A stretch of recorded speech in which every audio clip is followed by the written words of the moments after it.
bukan kurang angin lagi ni, hilang angin dah ni. Hilang angin Meh, aku ambil pump. Pandai pakai tak? Tak pandai. Mula-mula kau cuma perlu tengok kod tayar ya, Mat. Kau tengok kod dia berapa PSI atau KPA. Mana ada saya mengatakan? Ada lah.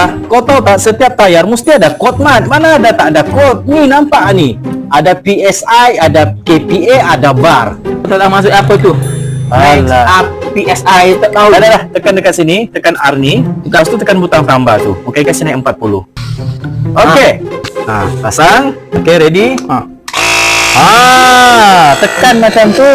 Tekan pun takut-takut. Sekarang kita cuma perlu tunggu dia sampai 40. Alright? Nampak? Risau takut pecah. Oh, tak pecah. Ini dia automatic stop, Mat. Padu tak padu? Oh, padu barang ni mana padu? Order sebiji macam ni, simpan dalam rumah ataupun dalam kereta. Lepas ni tak perlu lagi kau bambang. Mana boleh? Aku bagi pinjam je.